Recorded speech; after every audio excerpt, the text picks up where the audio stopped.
یہ Persian golf یعنی خلیج فارس ہے۔ اس کے مغرب اور جنوب میں گلف کوآپریشن کونسل GCC کے 6 ممالک کویت، سعودی عرب، بحرین، قطر، متحدہ عرب امارات اور عمان واقع ہیں۔ یہ سبھی ممالک امریکہ کے قریبی اتحادی ہیں۔ خلیج فارس کے مغرب میں عراق بھی واقع ہے، لیکن اس کی ساحلی پٹی انتہائی مختصر سی ہے۔ اس خلیج کے شمال میں صرف ایک ہی تاریخی خوبصورت ملک ایران واقع ہے۔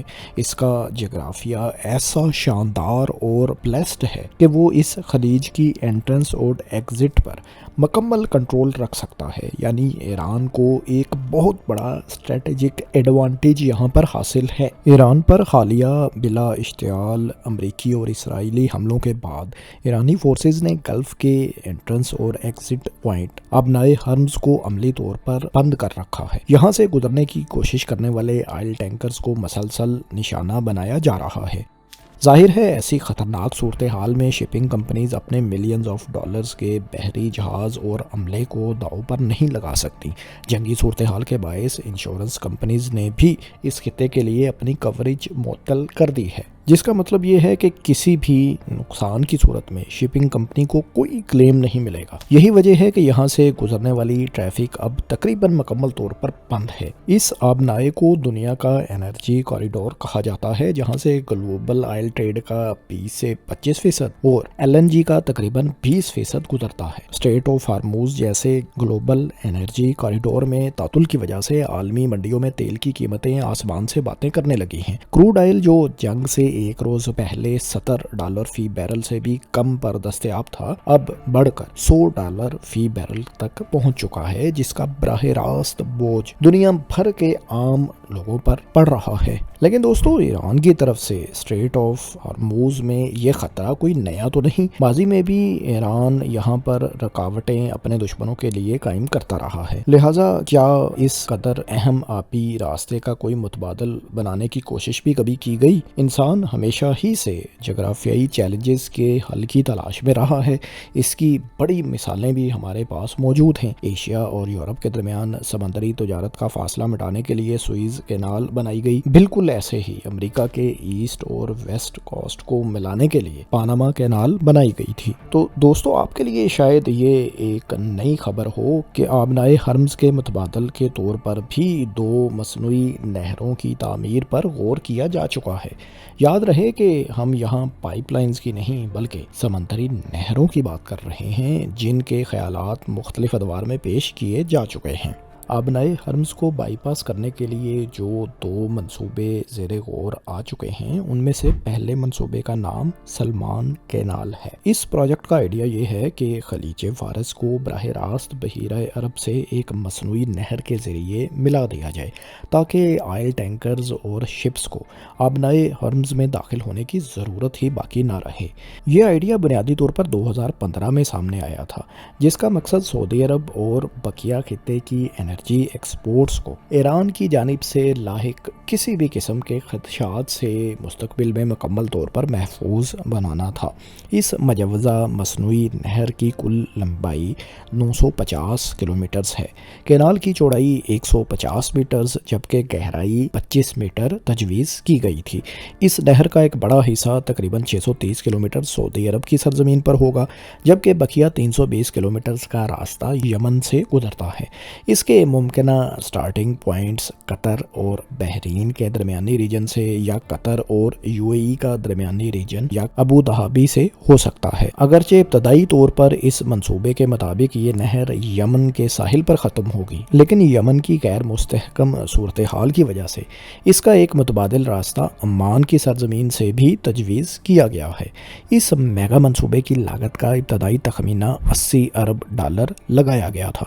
دوستو، جہاں یہ منصوبہ بظاہر تو متاثر کن لگتا ہے، وہیں اسے حقیقت کا روپ دھارتے دیکھنا شاید مشکل ہوگا، کیونکہ اس کی راہ میں بڑے بڑے چیلنجز ہیں جنہیں نظر انداز نہیں کیا جا سکتا۔ سب سے بڑی رکاوٹ اس منصوبے کی راہ میں حائل اس خطے کی جغرافیائی ساخت ہے، جہاں یہ مصنوعی نہر تعمیر کی جائے گی۔ سلمان کینال سعودی عرب کے جس ریجن سے گزرے گی، اسے ایمپٹی کوارٹر کہا جاتا ہے۔ اس ریجن کی زمین سطح سمندر سے بلند ہے، جس کا مطلب یہ ہوا کہ جہازوں जहाज़ों को अगर यहाँ से गुजारना है तो या तो ज़मीन को भी उतनी ही ज़्यादा गहराई तक खुदाई करनी पड़ेगी ताकि दोनों समंदरों को आपस में मिलाया जा सके, या फिर पैनामा कैनाल की तरह लॉक्स का एक पेचीदा निज़ाम बनाया जाएगा जो ना सिर्फ महंगा होगा बल्कि इंजीनियरिंग चैलेंज भी होगा। लेकिन दोस्तों, बुलंदी का ये फ़र्क ख़त्म करने के लिए अगर लॉक्स तामीर भी कर दिए जाएं तो इन्हें ऑपरेट करने के लिए बड़ी मिकदार में पानी दरकार होगा, यानी पानी की फराहमी इस कैनाल का एक और चैलेंज बन सकती है। पैनामा कैनाल के खित्ते में तो पहले ही से झीलें और दरिया मौजूद थे, लिहाजा लॉक्स के लिए पानी की फराहमी इतना बड़ा मसला नहीं था। लेकिन सऊदी अरब तो दुनिया के उन चंद ममालिक में शामिल है जहाँ कोई दरिया है ही नहीं। ये बंजर खित्ता ज़मीन है, लिहाजा इस कैनाल के लॉक्स को पानी फराहम करने के लिए समुद्री पानी ही को पंप के ज़रिए ऊपर तक लाना होगा और ये अमल इंतहाई एनर्जी इंटेंसिव होगा। लॉक्स को अगर पानी फराहम कर भी दिया जाए तो सहरा की शदीद गर्मी में इतनी लंबी नहर के लिए लॉक्स के रिजर्वायर में पानी के लेवल को बरकरार रखना मुश्किल काम होगा, क्योंकि यहाँ सूरज की तपिश की वजह से पानी तेज़ी से बुखारात बनकर उड़ जाता है। स्ट्रेट ऑफ हार्मूज का अगला मुतबादिल रास्ता यूएई में प्रपोज किया गया है। यूएई की सरजमीन से गुजरने वाली ये मुजव्वज़ा कैनाल सलमान कैनाल की तरह ज़्यादा लंबी तो नहीं, इसकी लंबाई तकरीबन 112 से 180 किलोमीटर के दरमियान होगी, यानी ये सुएज़ कैनाल से भी लंबाई में कम लेकिन पैनामा कैनाल से कुछ ज़्यादा तवील होगी। सुएज़ कैनाल की लंबाई 193 किलोमीटर और पैनामा कैनाल की 82 किलोमीटर है। ये मुजव्वज़ा नहर मुत्तहिदा अरब अमारात के मशरिक में वाक़े फुजैरा पोर्ट को अबू ज़बी के करीब खलीज फारिस के साहिलों से मिलाएगी। ये मंसूबा दरअसल सलमान कैनाल से भी पहले तजवीज़ किया गया था और इस पर कुल लागत का तखमीना तकरीबन 200 अरब डॉलर बताया जाता है, जो इसे दुनिया के महंगे तरीन इंजीनियरिंग प्रोजेक्ट्स की लिस्ट में शामिल करता है। ये नहर हजर के पहाड़ी रीजन से गुजरते हुए खलीज फारिस को बराह रास्त बहीरा अरब से मिलाएगी। अगरचे इस कैनाल की लंबाई सलमान कैनाल के मुकाबले में इंतहाई कम है, लेकिन इसे भी वैसे ही चैलेंजेस का सामना है। यहाँ भी पहाड़ हैं, पानी की कमी के अलावा यूएई में भी सहराई खिता है और लॉक्स के ज़रिए शिप को 700 मीटर्स तक बुलंद करना पड़ेगा। दोस्तों, ऐसी मसनूई कैनाल्स का एक और चैलेंज जो सभी इस तरह के मंसूबों के लिए हुआ करता है वो ये है कि इन्हें मखसूस साइज़ के शिप्स के लिए ही डिज़ाइन किया जाता है। एक मखसूस तय करदा साइज़ से छोटे जहाज़ तो इन नहरों से गुजर सकते हैं, लेकिन उस तयशुदा साइज से बड़े बहरी जहाज इस किस्म की मसनूई नहरों से नहीं गुजर सकते। जाहिर है इन दोनों मुजव्वज़ा कैनाल्स में ये चैलेंज भी दरपेश होगा। आबनाए हर्म से VLCCs और ULCCs यानी बड़े से बड़ा बहरी जहाज भी आसानी से गुजर सकता है क्योंकि ये कुदरती गुजरगाहें हैं, लेकिन इन मुजव्वज़ा मसनूई कैनाल से दरमियाने या छोटे साइज के बहरी जहाज ही गुजर सकेंगे, जिससे जाहिर है एक्सपोर्ट होने वाले तेल या गैस की मिकदार भी एक जहाज में कम होगी, जो आबनाए हर्म से एक ही शिप के जरिए की जा सकती है। इन दोनों नहरी मंसूबों को दरपेश जगराफियाई और माशी चैलेंजेस को देखकर बज़ाहिर तो ऐसा ही लगता है कि ये कोई इतने फिजिबल मंसूबे नहीं, लेकिन दोस्तों इन नहरों के मुकाबले में जो प्रैक्टिकल मंसूबा या ऑप्शन हो सकता है वो पाइपलाइंस हैं, जो पहले ही से इस खित्ते में किसी हद तक मौजूद हैं। सऊदी अरब की ईस्ट वेस्ट पाइपलाइन जो अब केक के ऑयल फील्ड्स को बहीरा अहमर यानी रेड सी के साहिल पर वाक़े यम्बा की बंदरगाह से मिलाती है। अगरचे ये एक इंतहाई अहम पाइपलाइन है, लेकिन इसकी गुंजाइश इतनी ज़्यादा नहीं कि ये मुकम्मल तौर पर आबनाए हरम्स का मुतबादिल बन सके। इसकी कुल कैपेसिटी 5 मिलियन बैरल्स रोज़ाना है, जो स्ट्रेट ऑफ हार्मूज से एक रोज़ में एक्सपोर्ट होने वाले तेल से 4 गुना कम है। मजीद ये कि जिन बहरी जहाज़ों ने तेल या गैस लेकर एशिया की जानिब सफ़र करना है उनके लिए बहीरा अहमर यानी रेड सी से होकर आना भी एक तवील और महंगा ऑप्शन बन जाता है, क्योंकि उनको बहीरा अहमर से तेल लेकर एशिया की जानिब आने के लिए हज़ारों किलोमीटर का बड़ा फालतू सफ़र तय करना पड़ेगा। इसके अलावा दोस्तों बहीरे अहमर यानी रेड सी के दहाने पर भी तो बाबुल मंदब स्ट्रेट है जो कि यमन के हौसियों की वजह से गैर महफूज है।